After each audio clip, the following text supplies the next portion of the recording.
Hello बच्चों, good morning. इसके पहले हम लोग अध्ययन किए थे तापमान, यानी पेड़ पौधे वनस्पतियों को तापमान कैसे प्रभावित करते हैं। अब इसके आगे हम लोग अध्ययन करेंगे सूर्य का प्रकाश। किसी भी स्थान पर सूर्य के प्रकाश का समय उस स्थान के अक्षांश, समतल से ऊंचाई एवं ऋतु पर निर्भर करता है। प्रकाश अधिक समय तक मिलने के कारण वृक्ष गर्मी की ऋतु में जल्दी बढ़ते हैं। देखिए, जो पेड़ पौधे होते हैं वो सूर्य के प्रकाश से अपना भोजन बनाते हैं। जहाँ पर सूर्य का प्रकाश अधिक मिलता है वहाँ पे पेड़ पौधे वनस्पतियों का विकास अधिक होता है। लेकिन इसके साथ साथ वर्षा भी होना आवश्यक है। अगर मान लीजिए कि तापमान ही अधिक होता, बारिश नहीं होगा तो वहाँ पर रेगिस्तान हो जाएगा। अब देखिए क्या कह रहा है, ज्ञात कीजिए हिमालय पर्वत की दक्षिण ढलानों पर उत्तरी ढलानों की अपेक्षा ज़्यादा सघन वनस्पति क्यों है। कह रहा है हिमालय पर्वत की दक्षिण ढलानों पर उत्तरी ढलानों की अपेक्षा ज़्यादा उत्तरी पे अधिक ढलानों की अपेक्षा दक्षिणी ढलानों पर उत्तरी की अपेक्षा अधिक है, यानी उत्तरी पे क्या हो गया आपका कम है और इस पे क्या नाम है दक्षिणी पे अधिक है। क्यों ऐसा, इसलिए ऐसा है क्योंकि यहाँ पर बर्फीली क्षेत्र नहीं, मैदानी क्षेत्र पड़ जाता है दक्षिणी तरफ और उत्तरी तरफ बर्फीली क्षेत्र पड़ जाता है, इसलिए वहाँ पर वनस्पतियाँ उतना घना नहीं है, वहाँ पर विरल है या कम है। अब दूसरा आता है पेड़ पौधे वनस्पतियों को प्रभावित करने वाले वर्षण। वर्षा जो होता है, भारत में लगभग सारी वर्षा आगे बढ़ते हुए दक्षिणी पश्चिमी मानसून जून से सितंबर तक एवं पीछे हटते उत्तर पूर्वी मानसून से होता है। अधिक वर्षा वाले क्षेत्रों में कम वर्षा वाले क्षेत्रों की अपेक्षा सघन वन पाए जाते हैं। यहाँ स्पष्ट कर रहा है, जो भी आपको उसके पहले बताए थे, कि जहाँ पर बारिश कम होगा वहाँ पेड़ पौधे वनस्पतियाँ कम होंगी, लेकिन जहाँ बारिश अधिक होगा वहाँ पर पेड़ पौधे वनस्पतियाँ अधिक होगी, यानी वहाँ पर सघन पाए जाएंगे। ज्ञात कीजिए पश्चिमी घाट की पश्चिमी ढलानों पर पूर्वी ढलानों की अपेक्षा अधिक सघन वनस्पति क्यों। यही वर्षा का मुख्य कारण है।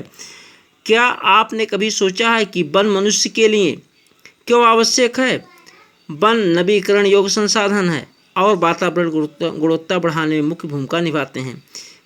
जैसे इसमें कह रहा है, क्या आपने कभी सोचा है वन मनुष्य के लिए क्यों आवश्यक है। हाँ, मनुष्य के लिए बहुत आवश्यक है, क्योंकि वनों से हमें प्रत्यक्ष और अप्रत्यक्ष दोनों लाभ प्राप्त हैं। कुछ चीज़ें हमें दिखाई पड़ती हैं, कुछ चीज़ हमें दिखाई नहीं पड़ती। जैसे प्रत्यक्ष में जो आपको दिखाई पड़ रहा है, जैसे हम वनों से हमें फल फूल, ईंधन की लकड़ी या मान लीजिए फर्नीचर बनाने के लिए लकड़ी प्राप्त होता है।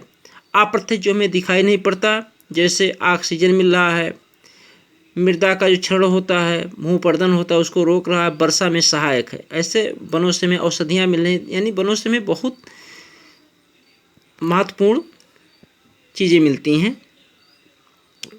वन नवीकरण योग्य संसाधन, वन जो है उसका नवीनीकरण होता है। जैसे पेड़ पौधे हम लगाते हैं, बड़ा हो जाता है, काट लेते हैं, फिर लगा सकते हैं, तो ये नवीकरण है। इसका हम इसको लगाते जाएं, काटते जाएं, तो इसलिए इसको नवीकरण कहा गया। और वातावरण की गुणवत्ता बढ़ाने में मुख्य भूमिका निभाते हैं। जहाँ पर पेड़ पौधे वनस्पतियों की संख्या अधिक है वहाँ का वातावरण बहुत अच्छा है, क्योंकि वहाँ पर ऑक्सीजन अधिक है, वर्षा में सहायक हैं, तापमान कम रहता है। ये स्थानीय जलवायु, मृदा अपरदन तथा नदियों की धारा नियंत्रित करते हैं।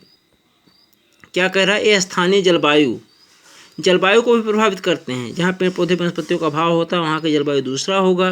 मृदा अपरदन, जो मृदा का अपरदन होता है उसको भी रोकते हैं। जैसे जो पेड़ की जड़ें होती हैं मिट्टी को जकड़े रहती, कट के बहता नहीं। दूसरा है नदियों की धारा नियंत्रित करते हैं। जो नदियों का धारा होता है, बाढ़ आता है, बाढ़ पर नियंत्रण किया जाता है। अगर वह मिट्टी कटेगा नहीं तो नदियों का धारा भी नियंत्रित करेंगे। ये बहुत सारे उद्योगों के आधार हैं। पेड़ पौधे जो वनस्पतियाँ, इसी पे तमाम उद्योग आधारित हैं। जैसे आप ले लीजिए फर्नीचर उद्योग, या पेड़ पौधों के फलों से जो जैसे अचार बनता है, मुरब्बा बनता है, या पेड़ पौधे वनस्पतियों से औषधियाँ बन रही, दवाइयाँ बन रही हैं, इसी पे आश्रित हैं। इसी के आधार पर इसी पे रंग रोगन भी बनाया जा रहा है। इसके पत्ती से जो दोनका बन रहा है, पत्तल बन रहा है, इसी के पत्ते से बनाया जा रहा है। इसी पेड़ पौधों से कागज़ उद्योग भी है। तथा कई समुदायों को जीविका प्रदान करते हैं। यानी जब इसी से उद्योग धंधे चल रहे हैं तो कई ऐसे समुदाय हैं जिनको जीविकोपार्जन के साधन हैं। ये मनोरम प्राकृतिक दृश्यों के कारण पर्यटकों को आकर्षित करते हैं। पेड़ पौधे वनस्पतियाँ जो होती हैं बहुत मनोरम होती हैं, इसलिए पर्यटक जो होते हैं इसको देखने के लिए आकर्षित होते हैं। ये पवन तथा तापमान को नियंत्रित करते हैं। आंधी जो होता है उसको भी नियंत्रित करते हैं, क्योंकि जब अवरोध उत्पन्न हो जाता है तो पवनों की गति कम हो जाती है। तापमान, पेड़ पौधे जब जहाँ पर अधिक होंगे वहाँ पर टेम्परेचर कम रहेगा और वर्षा लाने में भी सहायता करते हैं। इनसे मृदा को जीवाश्म मिलता है और वन्य प्राणियों को आश्रय। पेड़ पौधे जो होते हैं उनकी जो पत्तियां होती गिरती हैं तो मिट्टी में सड़ जाता है, इससे जीवाश्म मिलता है। खेत जो होते हैं, मिट्टी जो होती है उपजाऊ होती है और यहाँ पर जो पेड़ पौधे वनस्पतियाँ होंगी तो वन्य प्राणियों को आश्रय मिलेगा, रहने का स्थान मिलेगा। प्राकृतिक वनस्पति में कई कारणों से बहुत बदलाव आया है, जैसे कि कृषि के लिए अधिक क्षेत्र की मांग, उद्योगों का विकास, शहरीकरण की परियोजनाएं। अब देखिए जो प्राकृतिक वनस्पति इसमें बहुत बदलाव आए हैं। आज जो देखा जाता है पहले की अपेक्षा वनस्पतियाँ कम होती जा रही हैं। वनस्पतियाँ क्यों कम हो रही हैं? उसका मुख्य कारण है उद्योग धंधे अधिक लगाए जा रहे हैं। पेड़ पौधों को काट करके कृषि योग्य भूमि बनाया जा रहा है। जो पेड़ पौधे थे काट के शहरीकरण हो रहा है, तमाम बड़े बड़े प्रोजेक्ट लगाए जा रहे हैं, इससे पेड़ पौधों का ह्रास हो रहा है और पशुओं के लिए चारे की व्यवस्था के कारण वन क्षेत्र कम हो रहा है। पशुचारण के कारण भी वन क्षेत्र कम होते जा रहे हैं।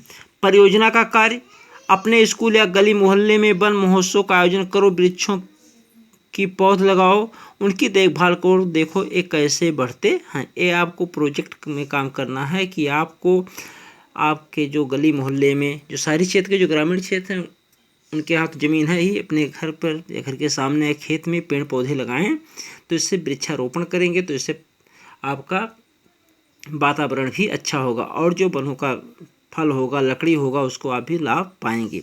सन 2003 में वनों का कुल क्षेत्रफल 68 लाख वर्ग किलोमीटर था। भारत के बहुत से भाग में वन क्षेत्र सही मायने में प्राकृतिक नहीं है।